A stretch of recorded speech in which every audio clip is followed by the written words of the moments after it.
While you're busy regulating your nervous system, he's regulating laws and infrastructure to enforce on your body. And that's ultimately what all this feminine energy content is about. It's a compensation package for the patriarchy, a coping mechanism for misogyny, a digitally administered SSRI. Gender maxing is just as much of a content genre for women as it is for men. It's all about manufacturing sexual dimorphism, and these femininity coaches, because they don't really have very much to say, so instead they resort to pseudophysics with vibes, energy, frequency, electromagnetism, gender addition, masculine and feminine polarity. To give an example of just the empty air that is these femininity coaches' actionable advice, this one woman said that you should go on a hot girl walk and observe a specific color that you see occurring in nature to drop down into your feminine energy and to be in the present moment, because apparently being present is feminine. So you might say to yourself, as part of this femininity exercise, I'm going to observe orange in my surroundings, orange flowers, orange buildings. But it invites the question, which is, why is being in the present moment feminine? Does it have to do with receptivity? Because there is the lingual association between present, meaning the current moment, and also present, meaning gift. So you're receiving the gift, which is the current moment. Is it that our association as to why it is inherently more female to be in the present moment? And why is it more womanly to be a receiver? Is it because in heterosexual sex that is our position, anatomically speaking? That is just bioessentialism. What frustrates me about the masculine-feminine polarity dynamic is that the system makes no sense. And that's how you can tell something's a lie, because it's not logically consistent. It contradicts itself. The gaps don't overlap. Pieces don't fit together. Their reasoning is so filled with gaps, it's so porous it might as well be pumice. There are so many holes in their arguments, we might as well call it SpongeBob. But incidentally, have you ever noticed that these feminine energy coaches tell you explicitly to stop thinking? Critical thinking, skepticism, analysis, all of these are ascribed to the masculine gender. So you as a woman, you fill in these gaps in their argument with vibes, energy, frequency.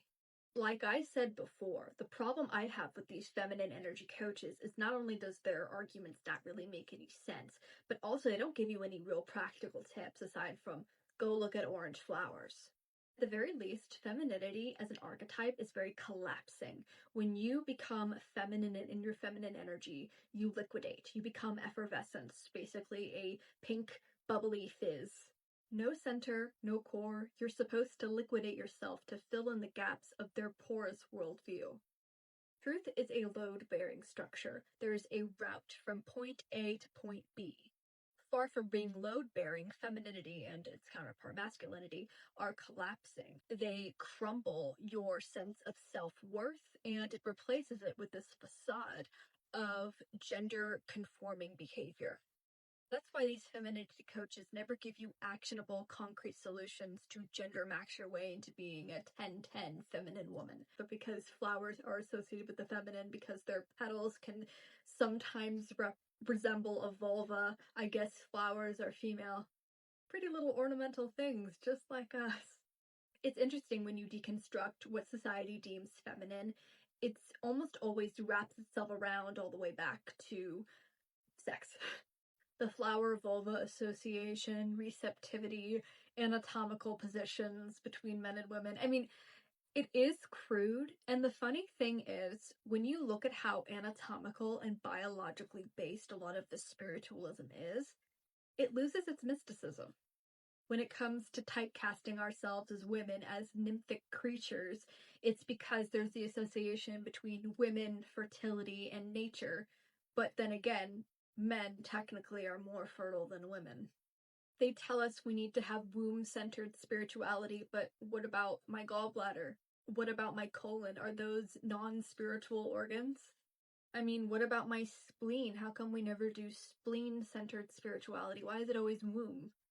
Or the cosmic complementarianism, men hormonal cycle follows the sun and women we follow the moon, when men don't have exactly a 24-hour cycle and women certainly do not have a 29.5-day menstrual cycle.